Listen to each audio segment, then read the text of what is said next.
This edition of MacVoices is sponsored by Linode, high-performance cloud hosting for everyone. Visit linode.com/MacVoices and take $20 off your first server package. Welcome to MacVoices. This is the talk of the Apple community, and I'm Chuck Joyner. Folks, this time around we're going to turn back to video production, but video production with a distinctly Apple twist, video production on the iPad with LumaFusion. And I'm happy to welcome back Terri and Chris from LumaFusion to tell us all about it. Guys, welcome. It's great to see you again. Good to see you, Chuck. Nice to see you. Thanks for having us. So I think if I'm right, I think the last time was CES? Or no, NAB? NAB, I guess. Yeah. Yes, I think so. And at that point, you were teasing us a little bit with LumaFusion 2.0, and now it's here. Yay! Yeah, we're really excited and happy about that. It was a lot of work to put it together, and it was exciting to show it at NAB, but it was ultimately way more exciting to release it on that day recently. So we're excited about that. Well, that's good. So 2.0 implies, with a whole number of changes, that implies a lot of changes and a lot of feature additions. Is this just an evolution, or was this a rewrite, or what is this?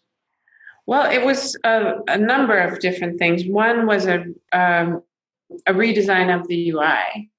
So every icon was redesigned, every layout, everything was examined to make sure that it was working in the best, most beautiful and user-friendly way that we could do.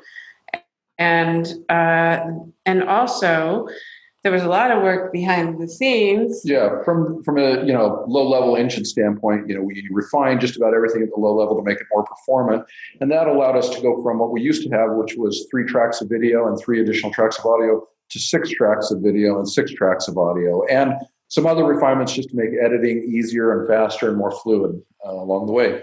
Yeah. So that's 12 tracks of audio and video that you're managing on an iPad. On an iPad, yeah. And it's smooth and in a lot of cases on the new iPad Pros, smoother than what you get on a desktop computer. Yeah. Yeah, I can understand that, especially because by the very nature of an iPad, you're running off of RAM.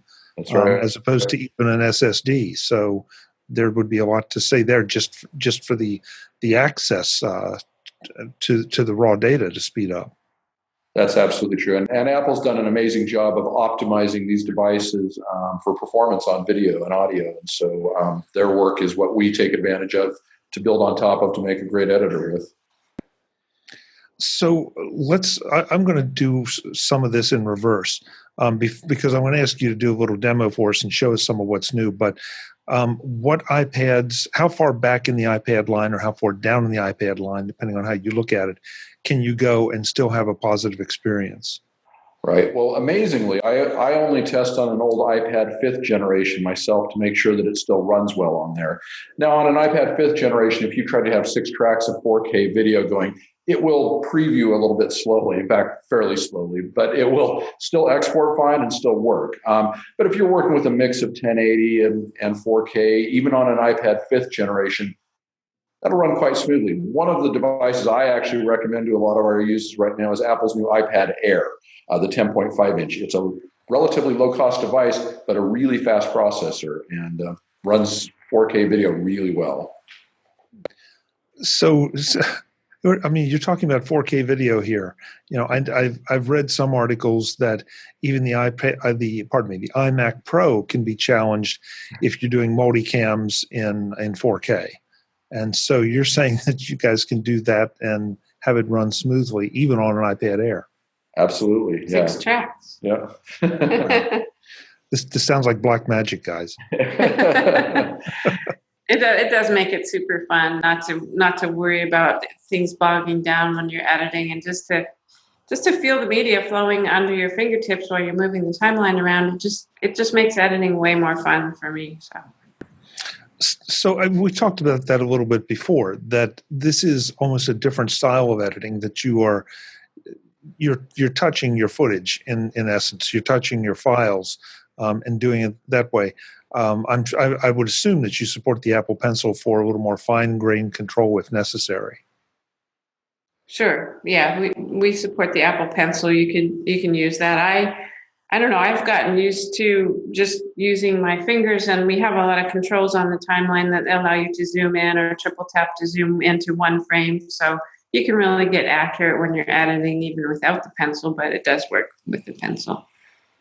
So you all have created something that is true to Steve Jobs' vision of an iPad and an iPhone, that you don't need a pencil or a stylus. That just with the appropriate programming, it can be just as good, if not better. Yeah, I feel a lot more connected to just my thought process. I mean, it is the difference between, having a tool in your hand and using your hand is a huge difference, and it applies to editing on the iPad as well. When you reach out to catch a baby falling, you don't get a basket first. You use your hand, and that's exactly what you do. When you're editing on the iPad, you reach out and touch it. It just really connects you to what your story is. That's a great analogy. I'm going to use that. Just made that up. I was hoping it would work right in the middle there. That was good.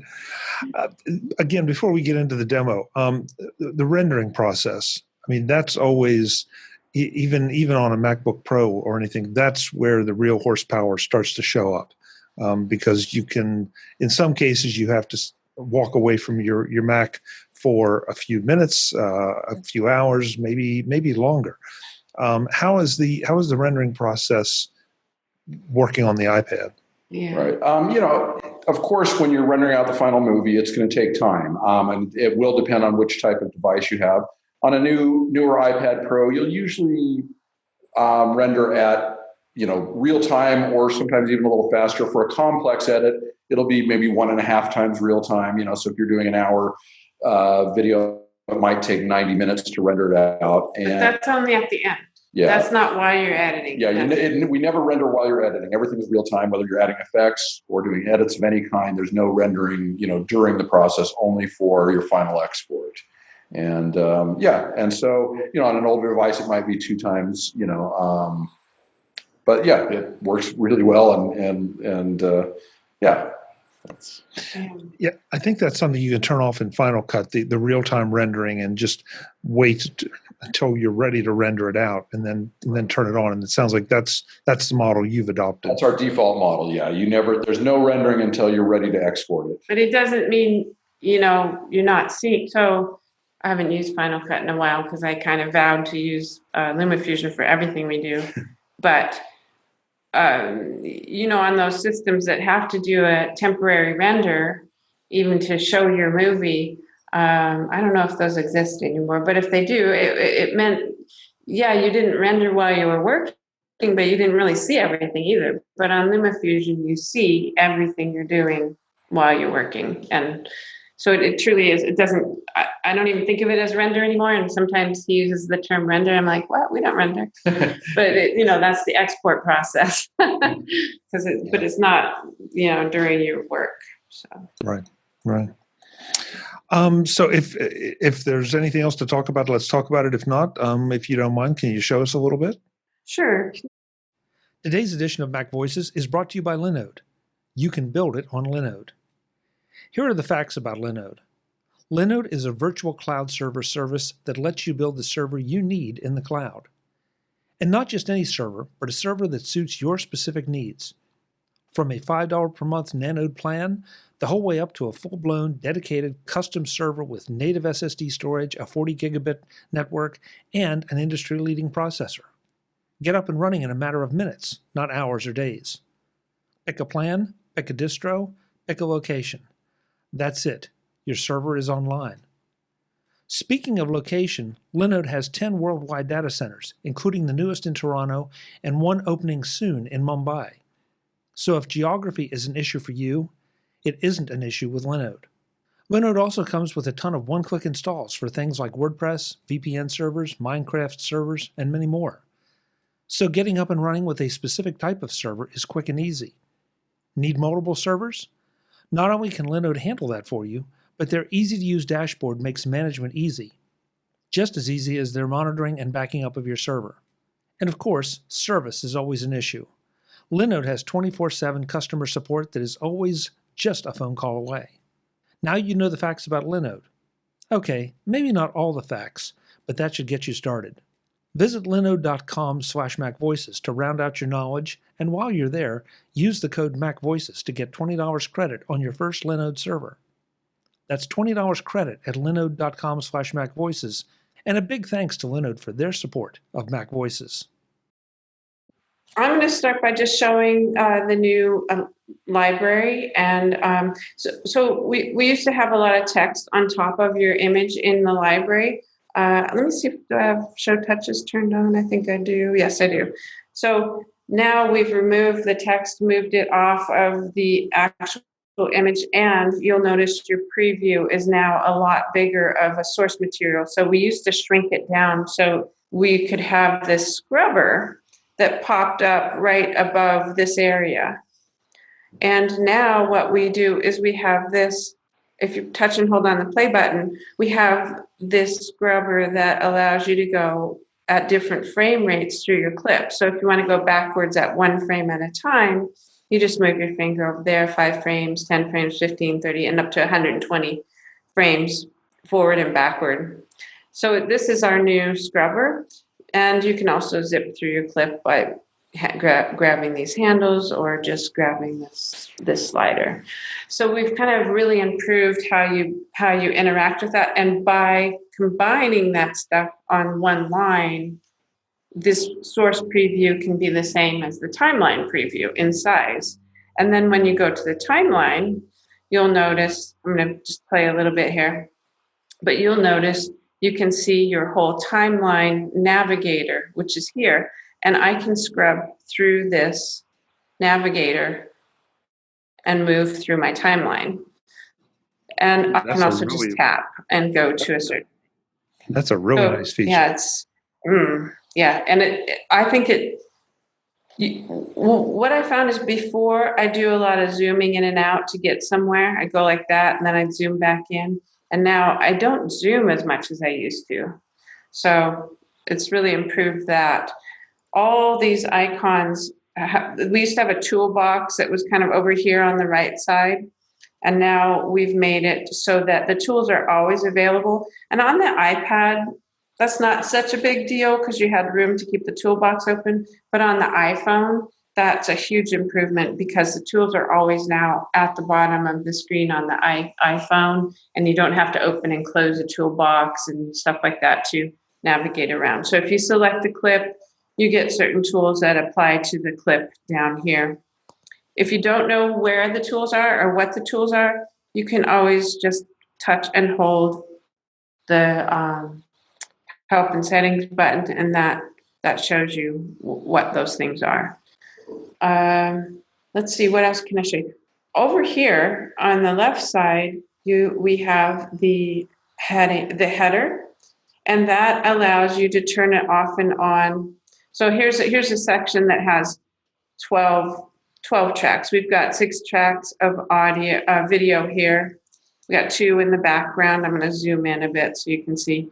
So we've got this lady over this colored background, and then I colorized that and added some effects, and then I put these other 4 clips in, or 6 clips in, or other 4 clips actually in boxes, and move them on the screen. So if I play this section, you can see how that works. So this is all real time. Some of it's 4K in this case, some of it is not 4K, but it could also do all 4K. And as you see, if I go to a place with 6 tracks here, I can turn off and on the viewing of any of those tracks so that you can tell what your edit would look like without a track, or you can also use it to export different versions. Maybe you export a version with titles and one without, or different subtitles, one with subtitles, one with a different language subtitles, or whatever. So this view on off button adds a lot of power there. And then we have the lock button.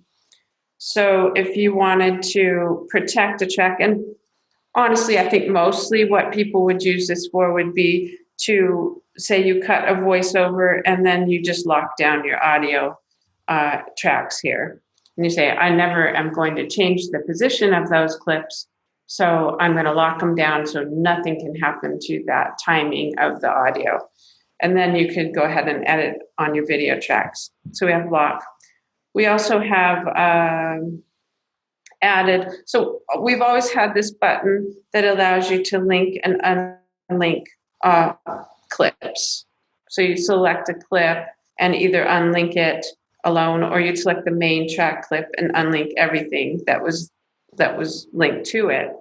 And now we've allow you to unlink everything on a certain track. So if I was to unlink this second track here and then go ahead and trim, that whole track is going to just stay where it is. So the linking has been improved through that. Also, the insert overwrite button is over here, and then your mixer is right next to it. So yeah, all that's been improved. What else have we got? Some of the things in the library, like we added, the color tags used to be hidden away in the info panel, and now you can color tag right in the library. So you just go to a clip and color tag it. What a lot of people don't know is you can also search for a color. So I just color tag something orange, and now when I search, I can find that color tag item. So you could, for instance, make all your interview clips orange and all your B-roll a different color. There's a lot of things you could do with that feature. And let's see, markers info. Oh yeah, another thing we've added is markers. So if you are in a source clip and you want to add a marker for a certain frame, you can say, okay, this is the river, and you know, put what you want to do about it. You can color tag the marker as well. And then you can, you know, jump to those markers by tapping on them, or jump to them by using the jump buttons. And you can do the same on the timeline, adding markers to the timeline in the same way. Let's see, what else?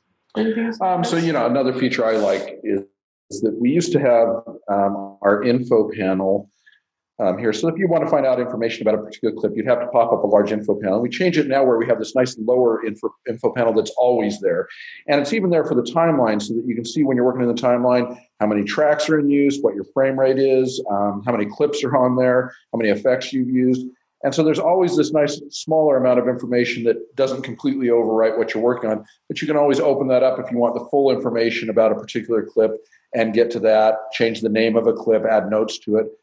Again, it's just a matter of having streamlined a lot of the user interface to make it easier for people to get the most important information when they want, without, you know, blocking their work, and get to every detail of information when they need it. And that's just sort of been our philosophy for the entire app, I think.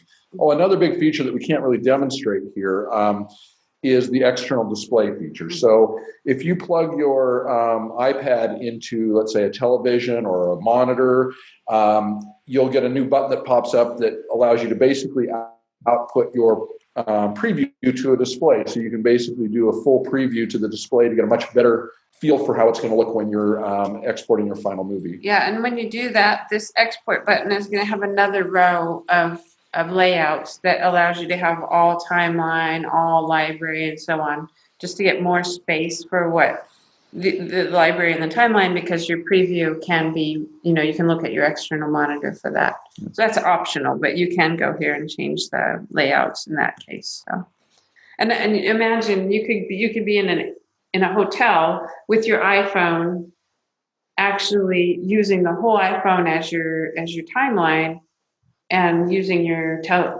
television monitor in the hotel with the HDMI cable to preview your video. So it just opens up this edit suite in a place you'd never expected, you know. Well, that was something I was going to ask you about, because you sort of glazed over that a minute ago, that you were talking about, I believe, the bottom toolbar showing up on the iPhone. It's like iPhone. So we're talking about being able to edit video with this kind of power on an iPhone. Right.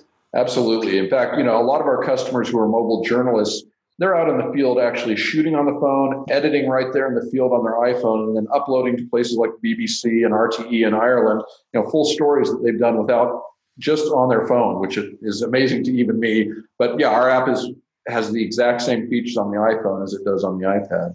Yeah, I mean, I think I might even have this project that I airdropped to my iPhone that I could plug in. I'll go check, and you can talk to Chris. I'll just see if I can get that project for you. Okay. I didn't mean to issue a challenge, but okay. Let's see, I might actually even have it right here. If I do, So Chris, I wanted to ask about the locking feature. When you were talking about locking the audio, yes, that doesn't mean that it would be, when you lock it, that doesn't mean it'll go out of sync with the clips it's attached to. It means that you're not. Now you can choose actually the way you want to do it. You can. There's two ways to do locking, and because we had the same debate internally, we made an option here under preferences to allow people to choose how they want to lock. For some people, they may want to completely unlink a track when it's locked so that it would actually go out of sync. But if you turn that off, then when you lock a track, it'll still. Oops, let me unlock the correct track here. Lock. In this case, now, yeah, you can't make any changes to the track itself, so you can't move those edits. But if you move, the clip that it was attached to, it'll still keep those edits with it and keep those in sync. So you have the choice of doing it either way. Got it. While Terry's looking for that, Okay. the one other. Oh, sorry, go ahead. The one other question I wanted to ask, and this is a bit forward-looking, and maybe you're not ready to answer it, but Catalina, iOS 13 is coming down the street, and we're going to have Sidecar with the ability to use my Mac with my iPad as a companion.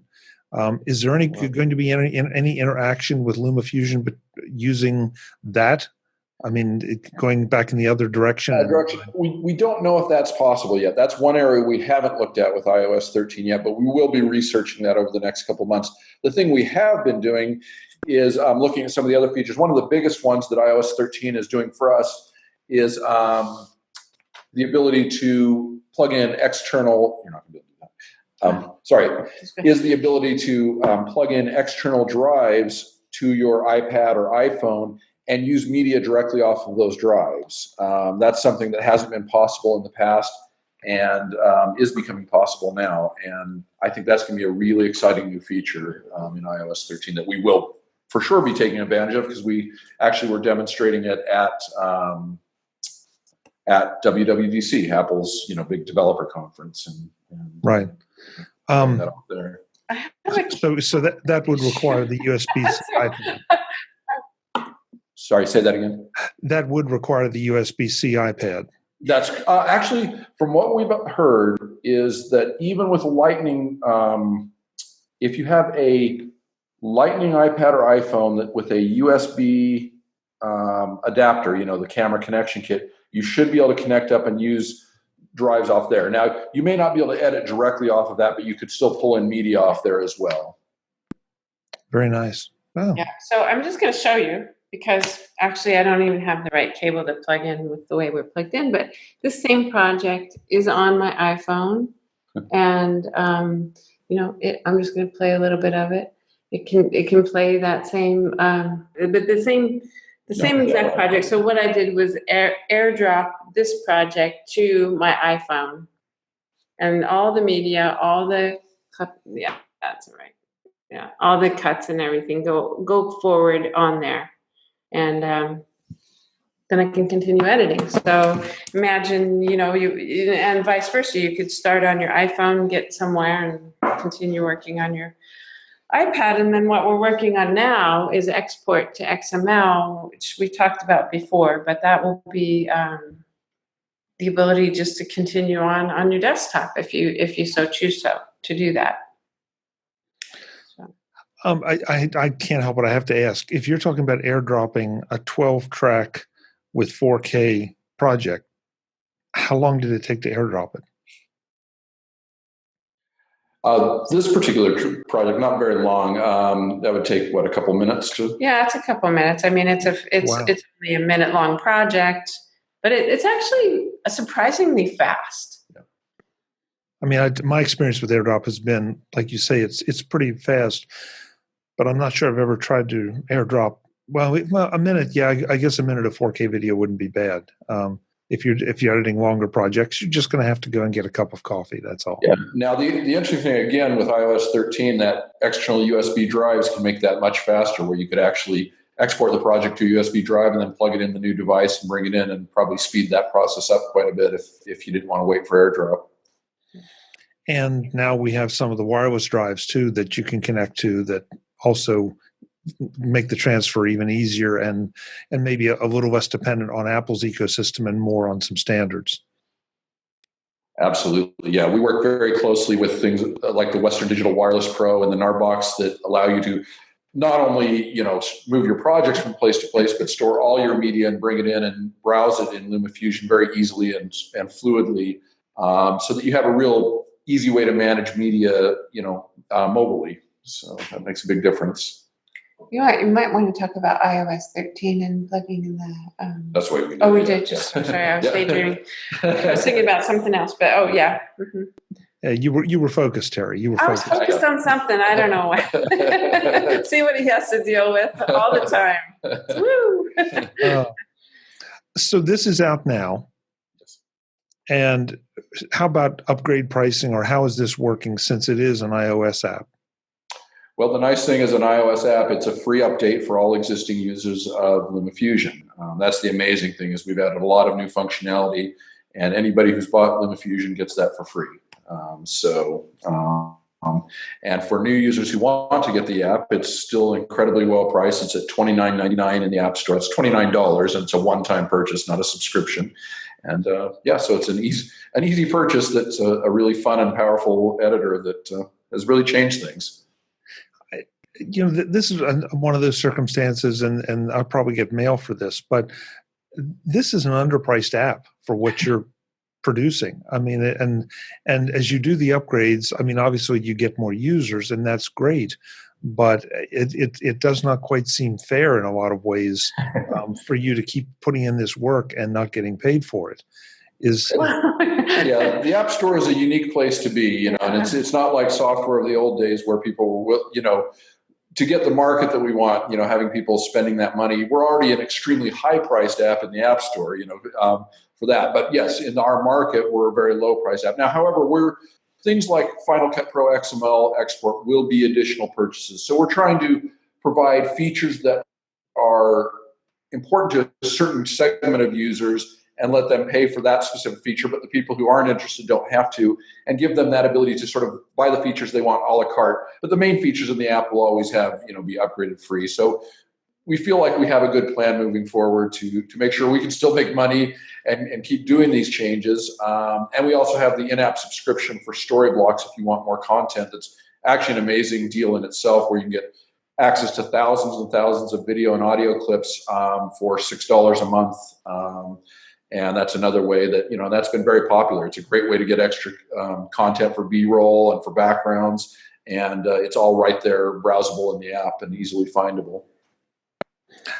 This is just such an amazing app. Every time we've talked, every time I've seen what you're doing with it next, and you bring out the next version, I just shake my head because it truly is amazing. It's a tribute to Apple's engineering of the iPad, and it's a tribute to the ingenuity that you two have brought to video editing on the iPad, and the iPhone too. Let's not forget the iPhone. Good job, and just please keep it up. Well, thank you. Yeah. We're very passionate about editing and we're passionate about storytelling. And I think both of us feel like we're just very honored to be able to bring something that we've built to a lot of people. And it wouldn't be that way if we were charging hundreds of dollars. It would be a totally different experience for us. And we're enjoying this immensely. So. I would think the education market has to almost be beating down your door.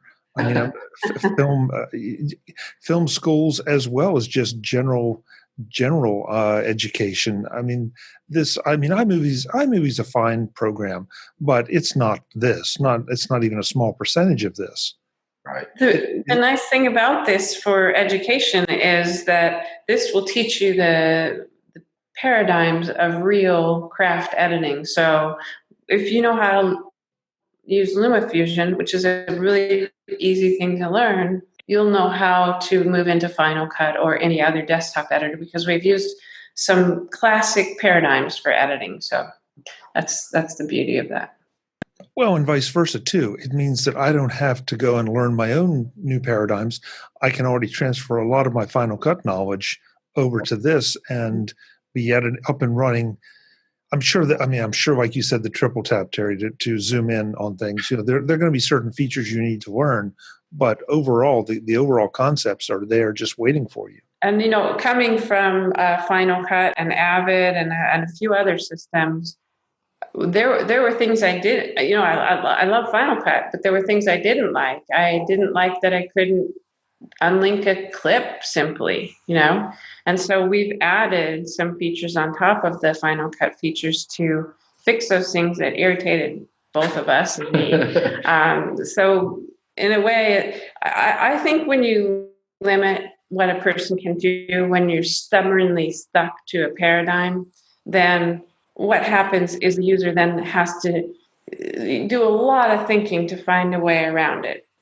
So when I find that I'm having to work around the system, that's when I think, okay, this isn't right. We've got to find a way to let the user do what they want to do, because they are in charge of their story, not us. And that's what makes LumaFusion really beautiful, is it lets you, that period. It lets you. And I love that about it. And you can also tell it's being developed by someone who's actually used these applications and is using this one. That little view of the complete timeline is just genius, and I would use that all day long in Final Cut if I had something like that, because I'm forever zooming in, zooming out, scaling up, scaling down to try to move through a project. And it's not that bad, but when I look up and see, I could just reach up there and move right to where I want to. I mean, it's such a small thing, but it's such a huge thing as well. Yeah. And I think, you know, in that we've both worked in the field for over 30 years, we have a lot to draw on, good and bad. So we know some places we don't ever want to go because we've been there before. And we know there's still some gems out there that we have in the back of our mind that we think, yeah, someday we can do something better than we did before or we saw before. Or, yeah. Well, I hope you will both come back and show us more as those come out. We don't want to tread on any trade secrets here. That's right. Yep, there'll be some fun things coming in the future. We'll be more than happy to show them to you. Yeah, you're great. Well, you guys are welcome anytime. I'm in awe. I mean, I was a fan before. Now I'm just plain in awe of what you do. So I appreciate that. Thanks, Chuck. We're in awe of you too. Well, thank you. I'm not sure that's a good thing, but but I don't think we better go there. With the website, obviously, you can go to the iTunes store and the App Store, excuse me, and download this. But the website where folks can go to learn a lot more on their desktop. LumaTouch. I'm sorry, LumaTouch.com. Perfect. Yeah. Chris, Terry, thank you so much for the time. Really, really appreciate it. Now, I will look forward to our next conversation, but I'm definitely going to look forward to checking out these new features. Thank you so much, thanks, Chuck. Folks, I'm Chuck Joyner. This is MacVoices. No kidding. This may be the most underpriced app in the App Store. Go check it out. I get excited just watching Terry manipulate it, and I want to spend more time with it. Until the next time, and as always, thanks for watching. Visit MacVoices.com for show notes and to connect with Chuck on social media. Get involved in our Facebook group or like our Facebook page, and get more out of your Apple tech with MacVoices Magazine, free on Flipboard and on the web. And if you find value in it all, consider supporting us through either our Patreon campaign at patreon.com/MacVoices or by making a one-time donation via the PayPal link on our front page and in the show notes of each episode. You will join these fine people who help bring you MacVoices.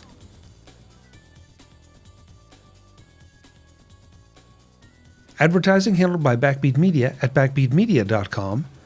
Bandwidth provided by CashFly at cashfly.com.